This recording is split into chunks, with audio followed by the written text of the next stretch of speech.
모두 자리에서 일어나셔서 하나님을 찬양 드리겠습니다.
자리에 앉으시겠습니다. 할렐루야. 네, 서로 바라보시면서 서로 잘 오셨습니다 인사드리겠습니다. 잘 오셨습니다.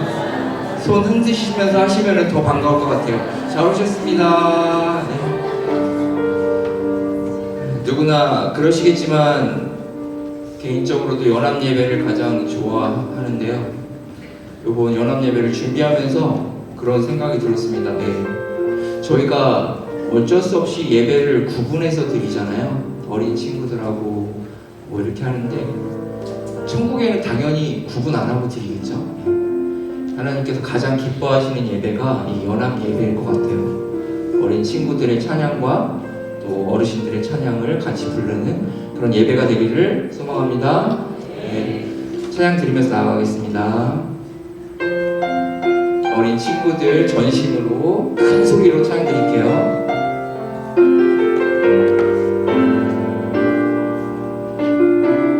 나는 하나님을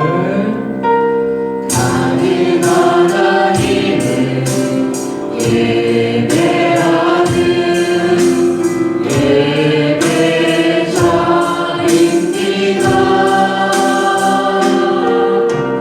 내가 서 있는 곳 어디서나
주님 홀로 높임 받으소서. 하나님 사랑합니다. 하나님, 우리 모두 이곳에서 하나님을 예배하고 찬양합니다. 특히 우리 어린 영혼들이 전심으로 하나님을 찬양하오니 기쁘게 받아 주시옵소서. 예배가 회복되어 우리 교회가 하나님 나라가 임하게 하시옵소서. 다 같이 주여 한번 부르고 큰 소리로 하나님께 기도드리겠습니다. 주여. 하나님 아버지, 저희 교회를 사랑하셔서 이곳에 하나님께 예배할 수 있게 하시니 감사드립니다. 우리 어린 영혼들이 하나님을 예배하고 찬양하는 것이 어떤 것인지 진정으로 깨닫고 전심으로 하나님을 찬양하고 예배하는 그런 영혼들 되기를 간절히 소망합니다. 우리 어른들 모두 합심하여 우리 하나님을 찬양하고 예배하는 그런 교회로 하나님께 사랑하시는 그런 교회가 되기를 간절히 소망합니다. 하나님 모든 것을 감사드립니다. 감사합니다.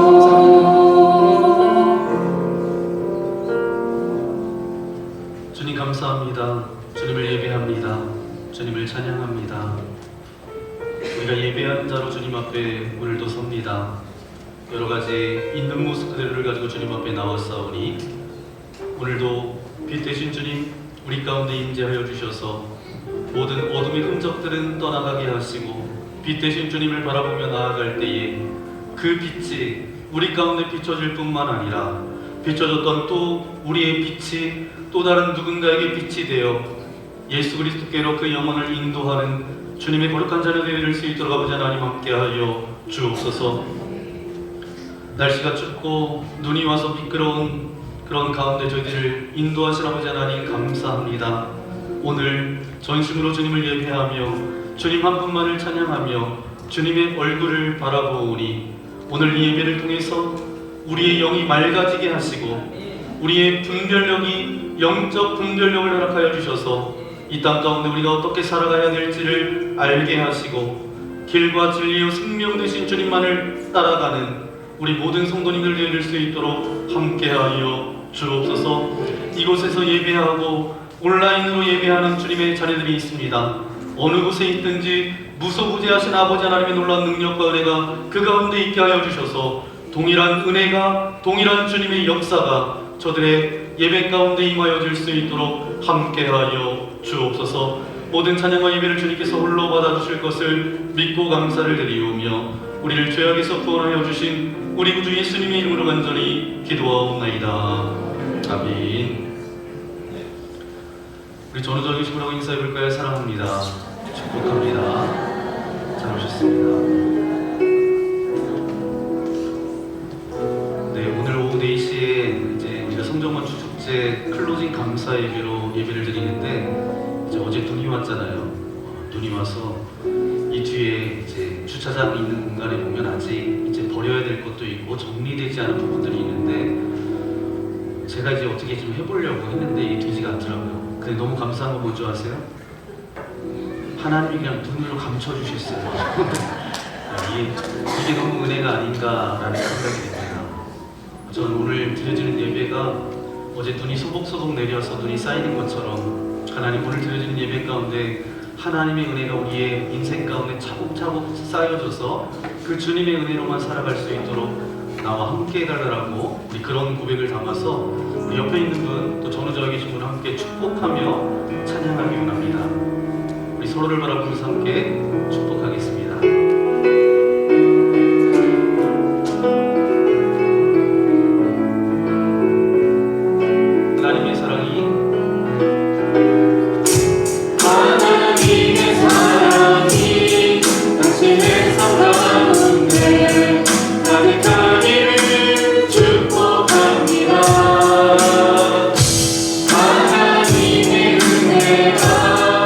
우리 가운데 많은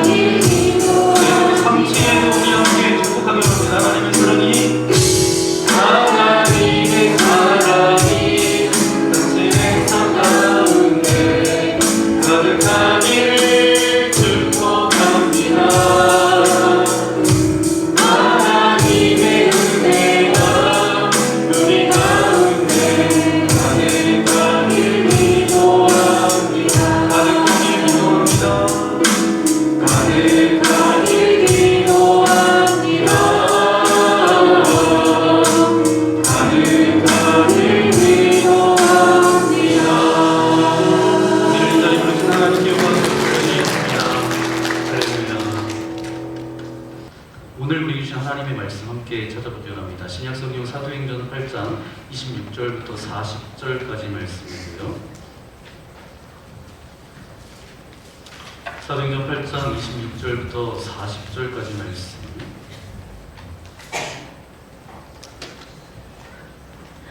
제가 26절, 여러분 27절 교독하겠습니다. 주의 사자가 빌립에게 말하여 이르되 일어나서 남쪽으로 향하여 예루살렘에서 가사로 내려가는 길까지 가라 하니 그 길은 광야라. 일어나 가서 보니 에디오피아 사람 곧 에디오피아 여왕 간다게의 모든 국부를 맡은 관리인 네시가 예배하러 예루살렘에 왔다가 돌아가는데 서리를 타고 선지자 이사야의 글을 읽더라. 성령이 빌립더러 이르시되 이 수레로 가까이 나아가라 하시거늘 빌립이 달려가서 선지자 이사야의 글을 읽는 것을 듣고 말하되 읽는 것을 깨닫느냐 대답하되 지도해주는 사람이 없으니 어찌 깨달을 수 있느냐 하고 빌립을 청하여 수레에 올라 같이 앉으라 하니라. 읽는 성경 구절은 이것이니 일러스되 그가 도살자에게로 가는 양과 같이 끌려갔고 털 깎는 자 앞에 있는 어린 양이 조용함 같이 그의 입을 열지 아니하였도다. 그가 끌려을 당했을 때 공정한 재판도 받지 못하였으니 누가 그의 세대를 말하리요 그의 생명이 땅에서 빼앗김이로다 하였거늘 그 내시가 빌립에게 말하되 청컨대 내가 묻노니 선지자가 이 말한 것이 누구를 가리킴이냐 자기를 가리킴이냐 타인을 가리킴이냐 빌립이 입을 열어 이 글에서 시작하여 예수를 가르쳐 복음을 전하니 길 가다가 물 있는 곳에 이르러 그 내시가 말하되 보라 물이 있으니 내가 세례를 받음에 무슨 거리낌이 있느냐 세례를 멈추고 빌립과 내시가 다 빌립이 세례를 베풀고 둘이 물에서 올라올세 주의 영이 빌립을 이끌어간지라 내시는 기쁘게 길을 가므로 그를 다시 보지 못하니라. 빌립은 아소도에 나타나 여러 성을 지나다니며 복음을 전하고 가이사라에 이르니라. 아멘. 오늘 사도행전 23번째 말씀 여러분과 함께 나눕니다. 사도행전 8장 26절부터 40절까지 말씀을 가지고 우리 함께 제목을 함께 고백해 볼까요? 아름다운 신앙인이었던 그 한 사람인데 제목을 함께 고백해 보겠습니다. 너무 짧아서 빌립 우리 집사님에 대해서 함께 말씀을 나누기 원합니다. 여러분 건강한 공동체, 건강한 교회를 보면 공통적인 하나의 특징이 있습니다. 바로 살아있는 간증이, 생생한 간증이 끊어지지 않는다라는 것입니다. 여러분 간증이 뭐죠? 간단하게 증거하는 것이 간증인데 하나님께서 내 삶 가운데 어떻게 응답하시고 역사하셨는지를 고백하고 나누는 것이 간증입니다. 그런데 막상 간증을 나누려고 하면 어떤 분들은 이렇게 이야기합니다. 내가 왕년에 만주벌판에서부터 그 이야기 하시는 거예요. 어떤 분들은 6.25 때, 그리고 어떤 분들은 보릿고개 시절부터 이렇게 쭉 이야기를 하시는 거예요. 오래된 이야기만 떠올릴 때가 있습니다. 물론 그 간증도 귀한 간증이고 감사하지만 20년, 30년 전에 이미 다 짜낸 그런 이야기만 남아있다면 언젠가부터 신앙이 조금 지쳐있다라는 신호로 받아들일 수도 있습니다. 여러분 정말 건강한 교회, 건강한 가정, 건강한 인생은 어때요? 바로 어제, 일주일 전, 한 달 전 하나님께서 나의 삶 가운데 어떻게 역사하셨는지, 하나님께서 우리 가정 가운데 어떻게 일하셨는지, 우리 공동체 가운데 어떻게 역사하셨는지를 자연스럽게 고백하며 나아가는 거겠죠. 이런 의미에서 저도 굉장히 감사한 게 있습니다. 우리 철원만남교회 믿음의 공동체가 저는 그런 교회 공동체라고 분명히 믿습니다. 그럼 별로 안 믿으시나요? 네. 성경을 축축제 클로징 감사 예배를 준비하면서 저에게 가장 큰 감사의 고백이 뭐였냐 하면 하나님께서 우리 공동체 가운데 살아서 역사하셨다라는 거예요. 우리가 기도할 때마다 도우시고 필요할 때마다 그 길을 여셨고 우리 공동체 가운데 한 걸음 한 걸음 내디딜 때마다 붙들어 주시고 주님의 은혜가 얼마나 또렷하고 분명하게 있었는지 모릅니다. 그러면서 우리는 이렇게 고백할 수밖에 없어요. 하나님이 하셨습니다. 아멘? 그래서 저는 앞으로 우리 교회가 더욱더 기대가 되는 것이 있어요. 왜냐하면 이 모든 것이 어떻게 사람이 만들어내었던 분위기가 아니라 살아계신 하나님께서 오늘 우리 교회를 통해서, 우리 교회 믿음의 성도님들을 통해서 실제로 역사하시기 때문입니다. 여러분, 그분이 일하시는 공동체라면 어때요? 앞으로도 작은 은혜로부터 큰 은혜까지 새로운 간증으로 그렇게 풍성하게 채워지지 않을까요? 채워지겠죠. 오늘 오후 4시에 드릴 클로징 감사 예배는 그동안 우리 교회 가운데 함께 하셨던 하나님의 놀라운 역사와 은혜들을, 또 하나님 앞에 우리의 드릴 감사의 고백과 영광을 올려드리는 소중한 시간입니다. 그래서 우리는 모두가 이렇게 고백했으면 좋겠어요. 주님이 하셨습니다. 주님만 영광받아 주옵소서. 그 자리가, 저는 그런 자리가 될 줄 믿습니다. 이 아름다운 순간을 나누기 위해서 외부에서도 오시는 분들이 계십니다. 물론 그분들도 굉장히 귀하세요. 그리고 우리 공동체가 아름답게 이 성경원축 축제가 잘 맞춰질 수 있도록 함께 눈물을 흘려 함께 기도해 주셨던 분들입니다. 그런데 우리를 통해서, 우리 교회를 통해서 베풀어 주신 하나님의 은혜를 함께 듣고 함께 기뻐하며 그 모든 영광을 주님께로만 올려드리는 복된 시간 되어지기를 소망합니다. 그래서 이 예배는 단순히 손님을 모시는 자리가 아니라 외부에서 오시는 분들을 맞이하는 자리가 아니에요. 우리가 하나님 앞에 드릴 수 있는 가장 따뜻하고 깊은 감사의 고백을 주님께 올려드리는 시간입니다. 그렇게 여러분 한 분 한 분의 자리가 굉장히 소중하고 귀중합니다. 그래서 여러분이 마음을 모아서 함께 그 은혜의 현장 가운데서 동일한 고백이 저와 여러분의 고백 되어지기를 소망합니다. 이제 그 감사의 마음으로 주님 앞에 서는 우리의 마음을 가지고 오늘 저와 여러분이 읽었던 이 말씀 속으로 함께 들어가 보기를 원합니다. 우리가 사도행전 말씀을 계속해서 함께 나누고 있는데, 오늘 우리 교회가 경험한 것처럼 하나님께서는 살아서 역사하셨던 생생한 이야기들이 이 사도행전에 굉장히 많이 등장하고 있습니다. 이 사도행전에 나오는 이야기는 단순한 옛날의 기록이 아니라 지금도 우리의 삶 가운데 깊은 울림을 주는 그런 신앙인들의 간증의 고백들이 나오고 있어요.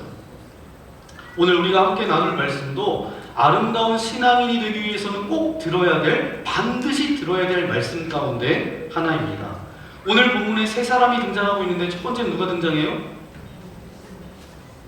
다시 보셔야 됩니까? 네. 누가 등장하죠? 세 사람? 네, 빌립 집사님이 등장하고요. 또 한 사람? 에디오피아 네시.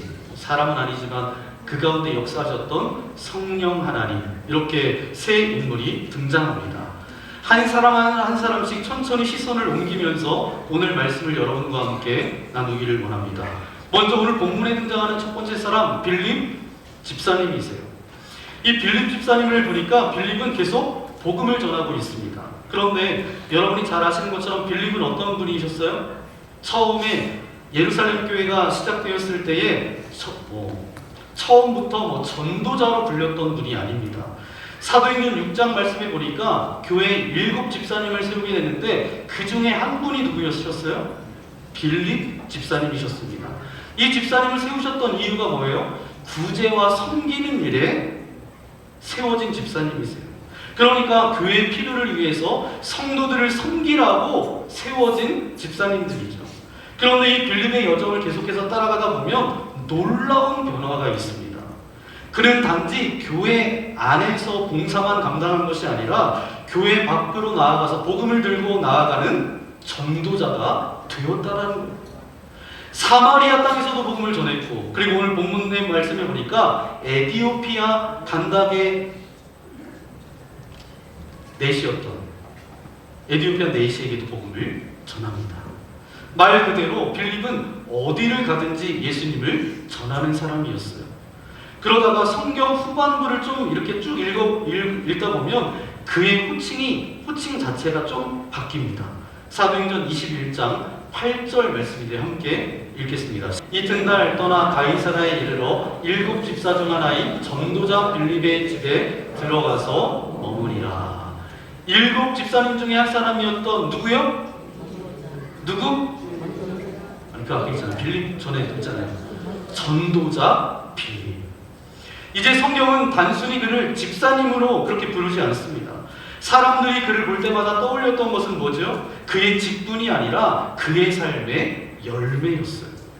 곧 전도였습니다. 그래서 자연스럽게 그의 이름 앞에 뭐가 붙었어요? 전도자. 이런 새로운 호칭이 붙었습니다. 그는 직분을 넘어서 사명의 사람이 되었다라는 거예요. 사랑하는 여러분, 이곳에 앉아서 예배드리는 우리 성도님들, 집사님들, 권사님들, 장로님들 많이 계시는데 여러분의 별명도 이렇게 여러분의 이름 앞에 전도자라는 그런 새로운 이름이 그렇게 붙여지는 여러분 되시기를 예수님의 이름으로 간절히 축복합니다. 전도가 무서워서 괜히 여러분. 네. 그 다음에 21장 9절 말씀 읽어볼까요? 9절 말씀, 우리에게 특별한 감동이 있는 말씀인데 함께 읽겠습니다. 그에게 딸 넷이 있으니 처녀로 예언하는 자라. 아멘. 빌립은 여러분 밖으로만 바쁘게 복음을 들고 다녔던 사람이 아닙니다. 세상 사람들만 전도하는 것이 아니라 가정 안에서도 복음의 열매를 맺은 사람이었어요. 몇 명의 딸이 있었어요? 네, 4명의 딸. 여러분 부러워하시는 분들이 계신 것 같아요. 요즘은 딸이 있어야 된다고 그러는데 딸이 4명이 있는데 이 4딸이 어때요? 성령 충만해서 예언하는 은사가 있었다라고 성경은 기록하고 있습니다. 이것은 한 가정 안에서 말씀과 성령이 얼마나 깊이 있게 자리를 잡았는지 우리에게 증거해주는 아름다운 증거예요. 외부 사역이 바쁘면서도 가정을 세우고 자녀를 믿음 안에 서도록 이끌었던 누구요? 빌립. 그의 가정은 그 자체로 하나님의 은혜를 증언하는 또 하나의 선교지였습니다. 여러분, 저와 여러분의 가정도 그렇게 되기를 축복합니다. 아멘. 우리가 교회에서뿐만 아니라 가정에서도 복음의 향기가 드러나고 여러분의 자녀들이 믿음 안에서 아름답게 세워지는 은혜가 여러분들 가운데 있기를 예수님의 이름으로 간절히 축복합니다. 빌립의 전도하는 모습을 보면 또 하나의 감동이 있습니다. 26절 말씀해 보니까 이렇게 말씀하고 있어요. 함께 읽겠습니다. 주의 사자가 빌립에게 말하여 이르되 일어나서 남쪽으로 향하여 예루살렘에서 가사로 내려가는 길까지 가라 하니 그 길은 광야라. 아멘. 하나님의 사자가 빌립에게 길을 인도해 주십니다. 그리고 29절에 이렇게 말씀하시는 거예요. 성령이 빌립더러 이르시되 이 수레로 가까이 나아가라 하시거늘. 그러면서 29절에 뭐라고 말씀하고 있어요? 네, 좀 전에 성령이 빌립더러 이르시되 이 수레로 가까이 나아가라 하시거늘. 빌립은 성령님의 이끄심을 따라 움직였던 사람입니다. 그는 자기가 하고 싶은 대로 그렇게 살아갔던 사람이 아니었어요. 성령님이 가라 하시는 길로 걸어갔던 사람이었습니다. 여러분 사도행전 2장 말씀해 보니까 성령 하나님이 강림하셨을 때 빌립도 그 자리에 있었을 가능성이 있다라고 많은 신학자들이 그렇게 보고 있습니다. 그렇다면 그가 오순절 마가의 다락방에서 성령의 강력한 은혜를 체험했다라는 거예요. 그런데 중요한 건 뭐예요? 단지 성령을 체험했다 그 자체가 아니라 그 이후의 삶이 어땠다는 거예요? 매일매일 순간순간 성령님의 인도하심을 따라서 살았다라는 것입니다. 오늘날에도 성령 하나님을 체험하고 경험한 분들이 굉장히 많으세요. 감격해서 체험을 한 번 하신 분도 있고 여러 번 하신 분들도 참 많습니다. 하지만 매일 성령님의 음성에 귀를 기울이고 순간순간 성령님께서 이끌어주시고 인도해주시는 방향으로 움직이는 사람은 많아요, 적어요? 많지 않습니다. 그런데 빌립은 체험에 머물지만 않았어요. 체험을 넘어서 순간순간 성령 하나님의 인도하심 가운데 나아갔던 삶이었다라는 거예요. 성령님을 아는 것을 넘어서 성령님과 친밀한 관계 가운데 있었습니다. 여러분에게 한번 여쭤볼게요. 성령 체험이 있으세요? 이게 뭔 말인가 이렇게 들리는 사람도 있을 거예요. 그런데 성령 체험하신 분들이 이 자리에 분명히 많으실 거예요. 그러나 순간순간 여러분 성령 하나님의 인도하심을 받고 계십니까? 어떠세요? 이것은 완전히 다른 문제입니다. 여러분 단지 과거에 성령 체험했을 뿐만 아니라 순간순간 여러분이 성령의 인도하심 가운데 나아가는 삶이 되시기를 예수님의 이름으로 간절히 소망합니다. 오늘 말씀을 보세요. 빌립에게도 또 하나 중요한 모습을 우리가 발견하게 되는데 성령 하나님께서 세밀하게 인도하실 때 그는 망설이지 않고 어떻게 했다는 거예요? 순종했다는 거예요. 26절 말씀에 뭐라고 말씀하고 있어요? 주의 사자가 광야로 가라. 그렇게 말씀하시니까 27절 말씀에 어떻게 말씀해요? 빌립이 곧바로 일어나 갑니다. 그리고 29절 말씀에 보니까 수레로 가까이 가라. 이렇게 말씀하셨어요. 30절 말씀에 보니까 어떻게 했어요? 빌립이 달려가서. 한마디로 빌립은 인도하심을 받는 것을 넘어서 순종하는 사람이었습니다.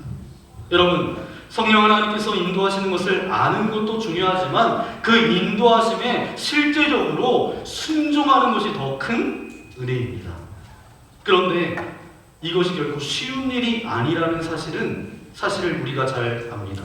여러분 빌립은 사마리아 선교의 개척자였어요.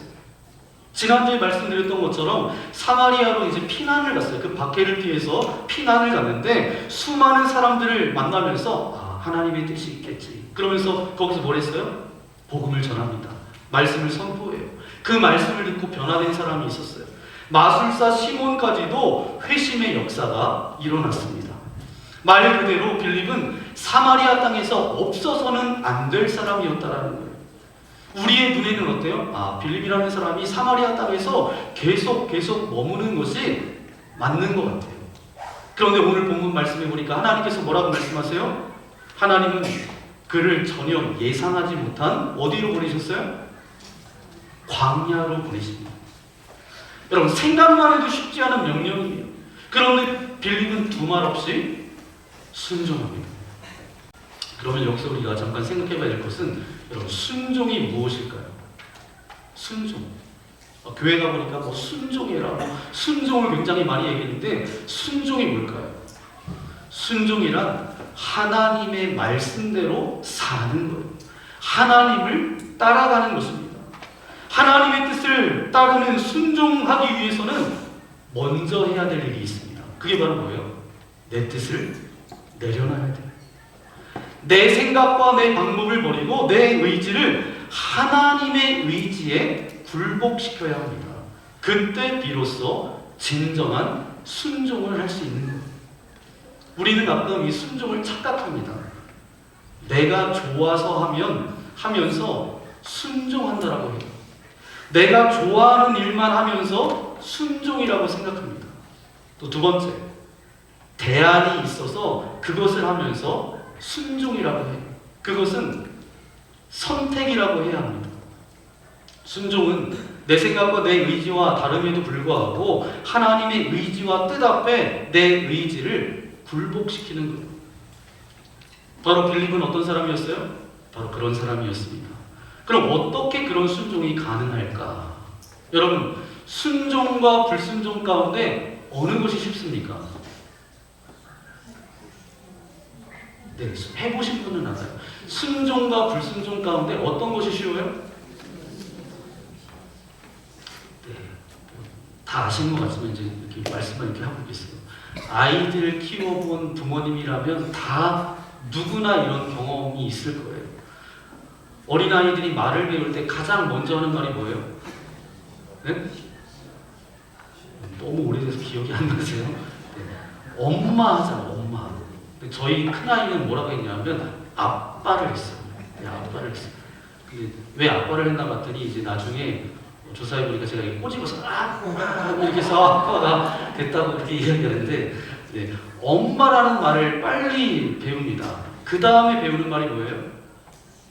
싫어! 이걸 배워요. 싫어. 네. 싫어를 먼저 배운다는 거. 여러분, 불순종은 인간의 본성입니다. 그렇기 때문에 인간에게는 불순종은 너무나 자연스러운 거예요. 여러분, 불순종하기 위해서는 노력할 필요도 없고 훈련할 필요도 없습니다. 순종하는 것은 우리의 본성이 아니에요. 예수님의 본성과 예수님의 성향입니다. 여러분, 인류 최초의 죄가 뭐죠? 아담의 죄는 불순종이었어요. 로마서 5장 19절 말씀 읽어볼까요? 로마서 5장 19절 말씀. 한 사람의 순종치 아니함으로 많은 사람이 죄인된 것과 같이 한 사람의 순종하심으로 많은 사람이 의인이 되리라. 아멘. 이 아담의 불순종으로 말미암아 인류가 죄 아래 놓여지게 되었다는 것, 저주와 심판 아래 놓여졌습니다. 반면에 예수님은 아버지의 말씀에 순종함으로써 인류를 구원으로 인도해 주셨어요. 우리가 예수님을 영접하고 예수님의 순종하는 성향을 받기 전까지는 어때요? 인간에게는 불순종이 순종보다 훨씬 더 자연스러운 일입니다. 그렇다고 예수님을 믿을 때 우리 안에 불순종의 성향이 모두 다 사라지는 것은 아니에요. 다만 우리 안에 불순종의 성향은 그대로 남아 있습니다. 그런데 순종의 성향과 싸우는 거죠. 그때 순종의 성향이 힘을 얻으면 순종하게 되고, 불순종의 성향이 힘을 얻으면 불순종하게 되는 거예요. 오늘 본문 말씀 26절, 29절 말씀을 우리 함께 다시 한번 읽어볼까요? 주의 사자가 빌립에게 말하여 이르되 일어나서 남쪽으로 향하여 예루살렘에서 가사로 내려가는 길까지 가라 하니 그 길은 광야라. 성령이 빌립더러 이르시되 이 수레로 가까이 나아가라 하시거늘. 아멘. 그럼 빌립이 이렇게 순종할 수 있었던 것은 바로 뭐예요? 주의 사자, 성령의 음성에 귀를 기울였기 때문이에요. 여러분, 우리가 예수님의 제자라면 예수님의 발자취를 따라가야 돼요. 그때 우리의 의지를 하나님의 뜻에 굴복할 수 있습니다. 그 결과 우리의 삶의 열매로 나타나게 되죠. 여러분, 성전 건축 축제 여정을 걸으면서 저 역시 말할 수 없는 수많은 선택과 결정 앞에서 때로는 두렵고 때로는 그렇게 힘든 시간들이 있었어요. 아마 여러분들이 보기에 이제 제가 뭐 맨날 이렇게 웃고 다니니까 정말 목사님은 목사님이야, 계속 웃고 다니니까 그냥 흔들림 없는 사람처럼 여러분에게는 보여졌을 거예요. 하지만 솔직히 말씀드리면 제 마음속에서는 하루에도 수십 번씩 주여 주여 이렇게 부르짖지 않으면 나아갈 수 없었던 시간이었습니다. 결정해야 되는 순간들이 있었고 상황은 불확실해요. 책임은 무겁고 앞은 보이지 않아요. 그때마다 기도하는 제 마음에 하나님께서 순간순간 똑같은 말씀으로 제게 말씀해 주셨어요. 남성아, 두려워하지 말아라. 내가 너를 인도할 거고 이 모든 성전 건축의 과정을 따라와라. 순종해라. 그렇게 말씀하시는 거예요. 그 음성이 제 마음 가운데 계속해서 맴돌고 그 음성 가운데 순종하지 않을 수가 없었습니다. 그런데도 제 안에 이제 불순종과 제 안에 계산적인 마음이 불쑥불쑥 들 때가 있었어요. 그러면서 제가 하나님, 저는 너무 현실적인 사람인데 이게 불가능해 보입니다. 어떻게 해야 합니까? 그럴 때마다 하나님께서 앞서가셨고 저는 그 뒤를 따르고 가는 길이 얼마나 어려운지를 새삼 깨닫게 되었습니다. 그래서 여러분들에게 순종하십시오 말할 때마다 그 무게와 어려움을 누구보다도 잘 알게 되었습니다. 그러면 분명한 것은 뭐예요? 하나님은 순종하는 사람을 통해서 반드시 존귀하게 그 사람을 쓰신다라는 사실입니다. 여러분, 빌립이 무슨 노력을 했나요? 빌립이 어떤 무슨 전략을 세웠습니까? 가라 할 때 갔어요. 수레에 가까이 가라 했을 때 다가갔을 뿐입니다. 그런데 그 순종 하나가 한 에디오피아 내시를 만나게 했고 그가 자연스럽게 성경을 깨닫고 주님을 영접하고 세례까지 받는 그런 열매를 맺게 되었습니다. 여러분, 하나님은 순종하는 사람을 존귀하게 사용하십니다. 제가 설교를 준비하면서 이 사람이 너무 귀하다라는 생각이 들었어요. 우리 27절 말씀 읽어볼까요? 27절 말씀. 일어나 가서 보니 에디오피아 사람 곧 에디오피아 여왕 간닥의 모든 국고를 맡은 관리인 내시가 예배하러 예루살렘에 왔다가. 아멘. 여기 에디오피아 내시는 정말 귀한 사람이었어요. 그는 에디오피아 여왕 간닥의 국고를 맡은 고위 관리였습니다. 오늘날로 치자면 어떤 자리에 있던 사람이에요? 재무부 장관. 그러니까 이 사람이 바쁜 사람이에요? 한가한 사람이에요? 바쁜 사람이었어요. 그런데 그는 예루살렘에 예배 한번 드리기 위해서 무려 2달의 시간을 들여서 여행을 한 것입니다. 게다가 그는 이방인이었어요. 당시의 율법으로는 신명기 23장 1절 말씀 읽어볼까요? 고아리 상한 자나 음경이 잘린 자는 여호와의 총회에 들어오지 못하리라. 즉 이 에디오피아 이 사람이 뭐라고요? 내시잖아요. 내시로서는 성전에 들어갈 수 없는 사람이었습니다. 만약에 그것을 알고 갔다라고 한다면 대단한 믿음의 사람이었고, 모르고 갔다가 바깥 뜰까지만 허락받았다라고 한다면 억울하고 화날 법도 했을 거예요. 그런데 그는 서운해하지도 않고 원망하지도 않고 예배드리는 것 하나만으로 감사하여 돌아가는 길에 또다시 말씀을 읽습니다. 덜컹거리는 수레에서 펼친 성경이 어디였어요? 이사야서 53장 말씀입니다. 여러분 나중에 다 가셔서 이사야서 53장 읽어보세요. 가장 난해한 구절들이 많이 나오는 말씀이에요. 도무지 이해가 되지 않자 그는 어떻게 합니까? 하나님, 이 말씀이 무슨 뜻인지 알고 싶습니다. 간절히 구했어요. 하나님은 그 진리의 갈망을 외면하지 않고 누구를 보내셨어요? 오늘 말씀해 보니까 빌립 집사님을 보내십니다. 내시는 굉장히 적극적인 사람이었어요. 가르쳐주는 사람이 없으니 어떻게 깨달을 수 있겠습니까? 하면서 빌립을 수레로 초청했어요. 그리고 말씀을 깨달은 후에 어떻게 했어요? 세례를 받자고 먼저 말한 사람도 빌립이 아니라 누구였어요? 에디오피아 내시 자신이었습니다. 36절 말씀을 읽어볼까요? 36절입니다. 길 가다가 물 있는 곳에 이르러 그 내시가 말하되 보라 물이 있으니 내가 세례를 받음에 무슨 거리낌이 있느냐. 아멘. 이 말은 단순한 자신감이 아니라 하나님 앞에 서는데 막힐 것이 없다라고 하는 믿음이었습니다. 우리는 종종 신앙의 자리로 나아갈 때 스스로 자격을 따집니다. 자격을 묻는. 아직도 제가 주일 성수하는 것도 제대로 못합니다. 제가 헌신해야 되는데 아직 믿음이 연약해서요. 내 삶이 아직 정리가 되지 않아서요. 저는 아직 자격이 없습니다. 여러분, 겉으로는 굉장히 겸손해 보이는 것 같지만 사실은 거리낌이 우리를 가로막는 거예요. 그러나 하나님 앞에 나아가는데 필요한 자격은 뭐죠? 은혜를 붙드는 마음입니다. 그래서 저는 여러분에게 간절히 부탁을 드립니다. 세례든 집사님이든 권사님이든 장로님이든 어떤 부르심이든 하나님 앞에 나아가는데 거리낌이 없는 은혜가 여러분들 가운데 있기를 예수님의 이름으로 간절히 축원합니다. 이 두 사람의 마지막은 어떻게 되죠? 39절 말씀 읽어볼까요? 39절 말씀. 39절 없나요? 네, 39절.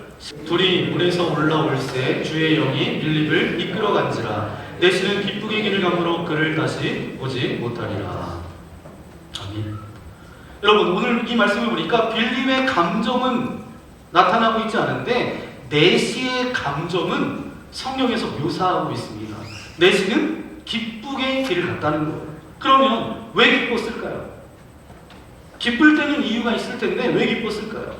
이사야서 53장을 읽다가 궁금했는데 궁금한 점이 해결돼서 기뻤겠죠.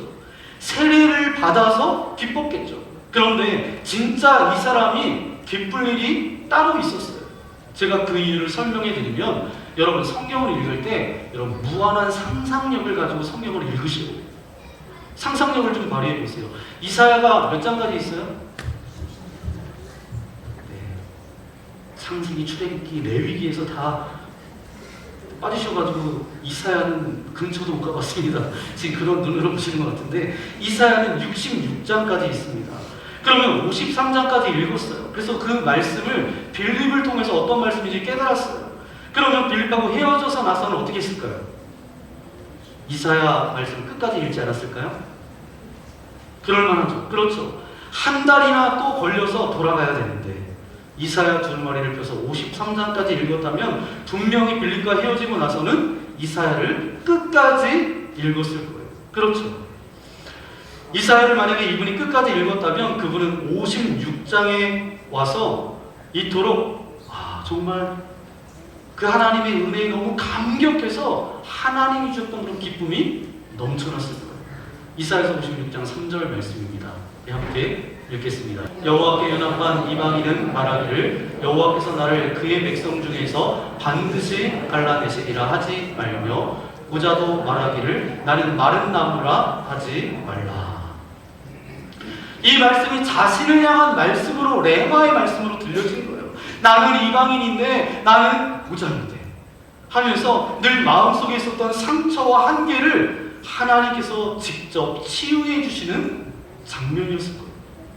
그리고 계속해서 하나님께서 약속하십니다. 이사야서 56장 4절부터 7절까지 뭐라고 말씀하시냐 하면 그들에게 아들, 딸보다 귀한 이름을 주겠다.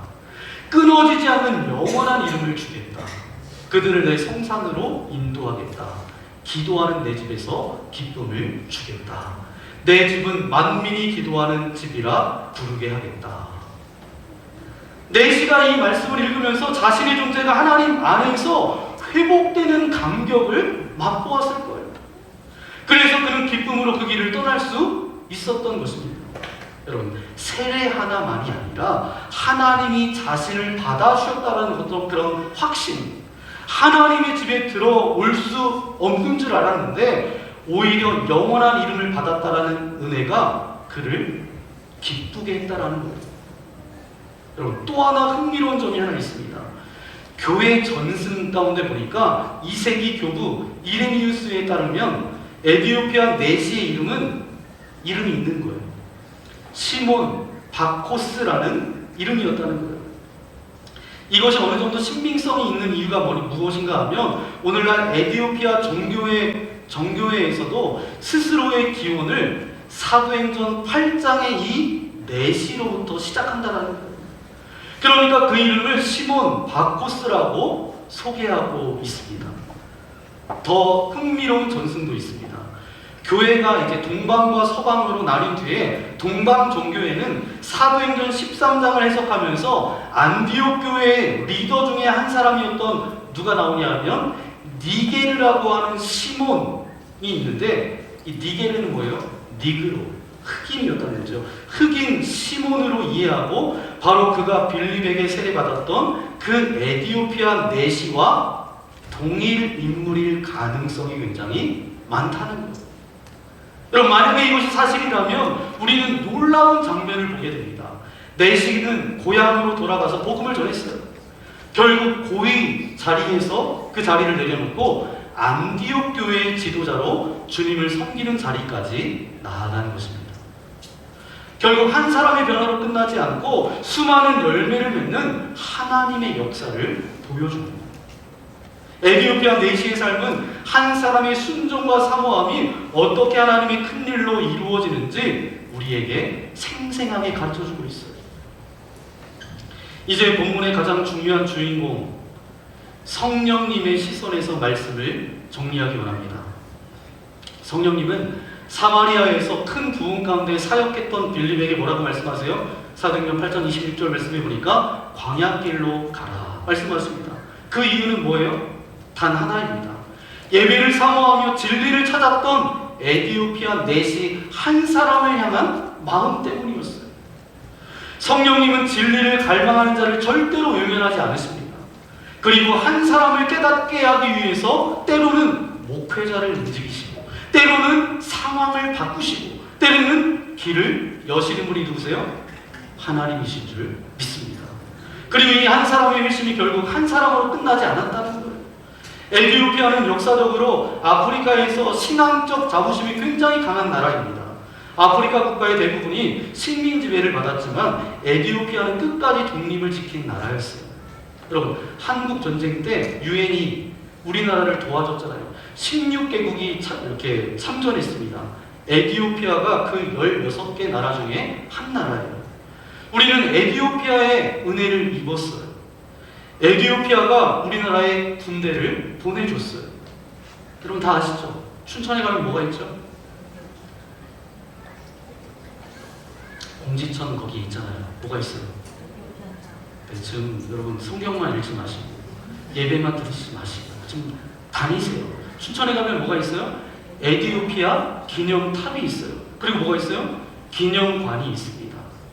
거기에 에티오피아 군인들이 파병 와서 이 철원 땅에서도 그들이 피를 흘리면서 우리나라를 위해서 대신 싸워줬던 분들을 기념해서 기념비가 세워져 있잖아요.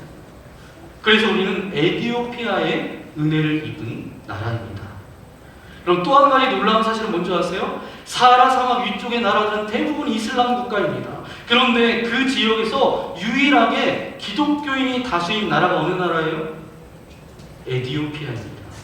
에티오피아 인구의 60%가 넘는 사람들이 다 예수님을 믿고 있습니다. 즉 에티오피아는 역사적으로도 신앙적으로도 하나님 앞에서는 특별한 나라라는 거죠. 오늘 보면 사도행전 8장에 등장하는 그 에티오피아 내시 한 사람의 변화는 한 사람으로 끝나지 않고 수많은 사람들을 하나님께 돌아오게 했다라는 거예요. 하나님의 일하시는 그렇습니다. 여러분, 무디 한 사람을 통해서 하나님의 복음을 전해졌고요. 감리교를 시작했던 존 웨슬리 한 사람을 통해서 많은 사람들이 주님 앞에 나와서 수많은 열매들이 맺어졌잖아요. 여러분, 저와 여러분이 그 한 사람 되어지기를 소망합니다. 또 하나 알아야 될 것은 뭐예요? 성령님이 지금 누구를 보내십니까? 빌립을 보내셨다라는 거예요. 빌립은 이미 사마리아에서 열심히 사역하고 있었어요. 많은 일들을 하고 있었습니다. 저와 여러분의 생각은 그냥 다른 사람을 쓰시는 게 더 낫다라고 생각할 수가 있어요. 그런데 하나님의 생각은 달랐어요. 하나님은 지금 충성된 자, 지금 맡겨진 일에 최선을 다하는 자를 사용하십니다. 달란트 비유가 바로 이 말씀을 보여주는 거예요. 내가 작은 일에 충성하였으면 내가 너에게 큰 일을 맡기겠다. 여러분, 지금 주어진 작은 일에 충성할 때 하나님께서는 저와 여러분을 계속 사용하여 주실 줄 믿습니다. 여러분, 빌립처럼 주님의 인도함을 받고 쓰임받는 저와 여러분 되시기를 예수님의 이름으로 간절히 축원합니다. 저와 여러분 모두도 빌립처럼 하나님의 인도하심에 순종하고 직분을 넘어서 전도자가 되는 그런 은혜가 여러분들 가운데 있기를 예수님의 이름으로 간절히 축원합니다. 이 시간 함께 기도하기 원합니다. 오늘 말씀을 생각하면서 함께 기도하기 원합니다. 주님, 오늘 이 쓰여진 말씀, 로고스의 말씀이 레마의 말씀, 나의 말씀 되어지기를 소망합니다. 빌립 집사님을 넘어서 그가 전도자 빌립 되었던 것처럼 우리도 우리의 직분을 뛰어넘어서 그런 별명이 우리에게 있기를 소망합니다. 전도자 누구누구누구. 먼저 가정을 전도하고 내 사랑하는 아이들에게 복음을 전하는 자로 살아가게 하여 주옵소서. 성령님을 체험하는 것도 귀합니다. 하지만 성령 체험을 넘어서 순간순간 성령 하나님의 인도하심을 받고 살아갈 수 있도록 우리와 함께하여 주옵소서. 하나님 아버지 말씀을 읽는 것을 넘어서 말씀을 깨닫는 은혜가 우리 가운데 있기를 소망합니다. 에티오피아 내시에게 예배를 향한 그런 사모함이 있었던 것처럼 우리에게도 예배를 향한 사모하는 마음이 있게 하여 주시고, 아버지, 에티오피아 내시 그 한 사람을 통하여서 에티오피아 그 땅에 예수 그리스도를 믿는 많은 사람들이 있었던 것처럼 하나님의 은혜에 종착역되지 않도록 인도하여 주시고, 나로 인해서 또 누군가에게 복음을 전하는 이 시대 에티오피아 내시로 살아갈 수 있도록 우리와 함께하여 주옵소서. 빌립이 복음을 전하였을 때에 에티오피아 내시도 변화를 받고 사마리아 땅의 많은 사람들도 회개하며 세례를 받고 하나님을 따랐던 것처럼 우리 인생이 그런 인생 되어지기를 소망합니다. 나도 빌립처럼 에티오피아 내시처럼 그렇게 쓰임받는 주님의 일꾼 되어지기를 소망합니다. 오늘 말씀을 생각하면서 우리 주여 한 번으로 함께 기도하겠습니다. 주여! 거룩하신 아버지 하나님 감사합니다. 우리를 사랑하여 주셔서 우리를 구원하여 주시고 인도하신 아버지 하나님 감사합니다. 주님, 먼저 오늘 이 말씀을 통하여서 아버지 깨닫게 하신 아버지 하나님 감사합니다.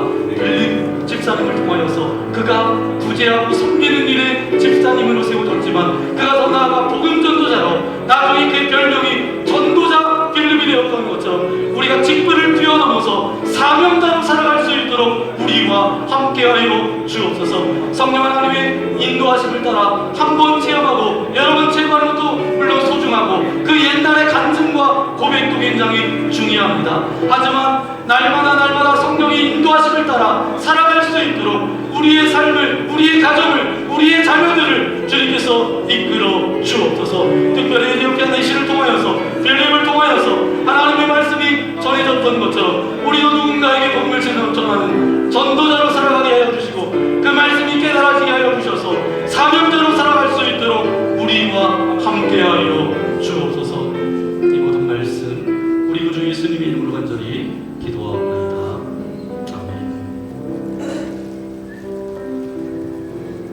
오늘 말씀을 생각하면서 우리의 열심으로 되지 않습니다. 우리가 결단한다라고 되지 않습니다. 성령 하나님께서 우리와 함께 해주셔야 우리가 그 모든 일들을 감당할 수 있습니다. 하나님, 내가 통로로 아름답게 쓰임받기를 원합니다. 성령 하나님께서 말씀하여 주실 때마다 그 말씀에 순종하는 믿음을 내게 허락하여 주옵소서. 그런 고백의 마음을 담아서 이 시간 함께 결단의 찬양 드리기 원합니다.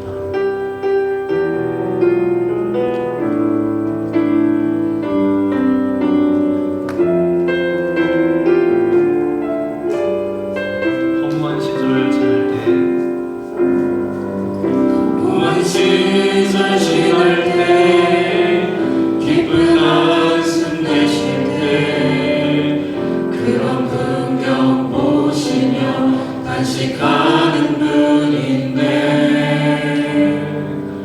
고와 같이 너희를 버려두지 않으리. 내가 너희와 영원히 함께하리라. 억눌린 자 갇힌 자 억눌린 자 갇힌 자 자유함이 없는 피난처가 되시는 성령님 계시네. 주의 영이 계신 곳에 잠자유하겠다네. 진리의 영이신 성령이 우리 다 함께 일어나서 성령이 오셨네. 성령이 오셨네. 성령이 오셨네. 내 주에 보내신 성령이 오셨네.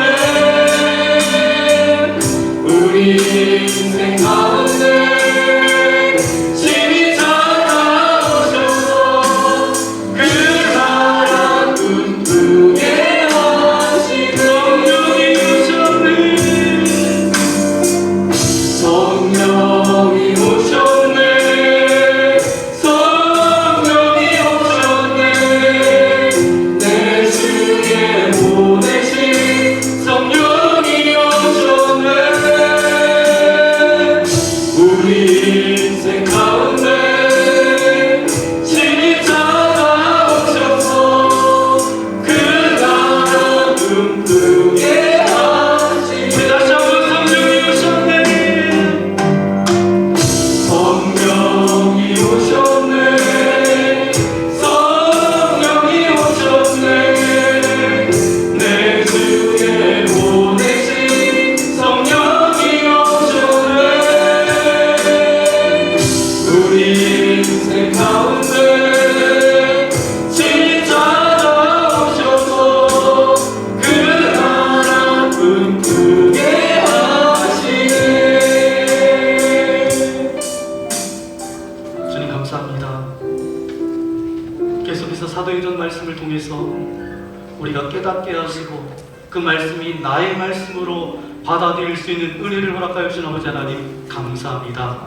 빌립이 사마리아 땅에 가서 하나님의 뜻이 있겠지, 그 땅에서 복음을 전하였을 때에 마술사 시몬도 복음을 듣고 세례를 받는 역사가 있었던 것처럼 이제 너는 광야로 나아가라. 성령의 음성을 따라 순종하였을 때에, 광야로 나아갔을 때에 에티오피아 내시를 만나고 이사야서 53장의 말씀을 풀어주고, 또 그가 세례받고자 원해서 세례를 베풀고 그 에티오피아 한 사람을 통하여서 에티오피아 땅에 복음이 확산되어지고 예수님을 믿는 많은 사람들이 세워졌던 것처럼 아버지 하나님, 우리가 그런 인생 되어지기를 소망합니다. 내 계산과 내 생각과 내 경험 가운데 살아가는 인생이 아니라 성령 하나님의 음성을 따라 성령 하나님의 인도하심 가운데 나아가는 빌립과 같은 사람 되게 하여 주시고 에티오피아 네시와 같은 인생으로 살아갈 수 있도록 우리와 함께하여 주옵소서. 성령 하나님을 한 번 경험하고 두 번 경험한 걸로 끝나지 않게 하여 주시고 우리의 간증이 20년 30년 전에 간증의 고백으로 넘쳐나는 것이 아니라 어제 만났던 하나님, 일주일 전에 만났던 하나님, 그 하나님의 인도하심을 고백하며 간증하는 주의 거룩한 백성 되릴 수 있도록 역사하여 주옵소서. 그래서 우리가 이 땅 가운데 빌립과 같은 집사님으로 살아가게 하시고 에티오피아 네시와 같은 은혜의 통로, 축복의 통로로 쓰임받을 수 있도록 역사하여 주옵소서. 그 고백과 결단의 마음을 담아 귀한 물질을 주님께 올려드립니다. 기뻐 받아주시고 이 물질이 사용되어지는 곳곳마다 주님의 복음이 전파되어질 수 있도록 도와주시고 우리의 가정과 직장과 일터와 사업장을 축복하여 주셔서 물질 때문에 어려움 당하지 않도록 인도하여 주옵소서. 이제 아버지 하나님, 날씨가 춥습니다. 길이 미끄럽습니다. 아버지 하나님, 넘어지거나 다치는 이들 없도록 지켜보호하여 주시고 성령의 두루마리로 날마다 옷 입혀주셔서 성령 하나님의 인도하심 가운데 살아가는 주님의 거룩한 백성들 되릴 수 있도록 함께하여 주옵소서. 성령은 축제를 이제 마감하며 클로징 감사 예배로 오후 4시에 예배를 드립니다. 함께 참여하여서 하나님의 살아계심을 함께 맛보며 누리며 간증하는 복된 시간 되릴 수 있도록 역사하여 주옵소서. 혹여라도 근심과 염려와 두려움 가운데 사로잡혀 있는 자들이 있습니까? 우울한 마음 가운데 있는 자들이 있습니까? 육신의 질병과 아픔 가운데 있는 자들이 있습니까? 주님의 능력의 손으로 안수하여 주실 때에 모든 고통은 떠나갈지어다, 모든 아픔은 사라질지어다, 회복시켜 주시되 깨끗함으로 회복시켜 주옵소서. 좋은 의료진과 약물을 만나게 하셔서 이제 아버지는 더욱더 강건함으로 나아가게 하여 주시고 하늘의 기쁨과 평안 가운데 거할 수 있도록 저들의 삶을 인도하여 주옵소서. 이제는 우리 구주 예수 그리스도의 크신 은혜와 하나님 아버지 안에 없는 사랑하심과 성령님의 교통하심과 인도하심이 성령의 음성에 귀를 기울이며 작은 일과 큰 일 속에서 충성하며 직분자를 넘어서 전도자로 살아가겠습니다. 결단하며 나아가는 주의 거룩한 자녀들 머리머리 위에, 저들의 가정과 자녀들과 이 나라 이 민족 위에 이제부터 영원토록 함께하옵시기를 간절히 축원하옵나이다. 아멘.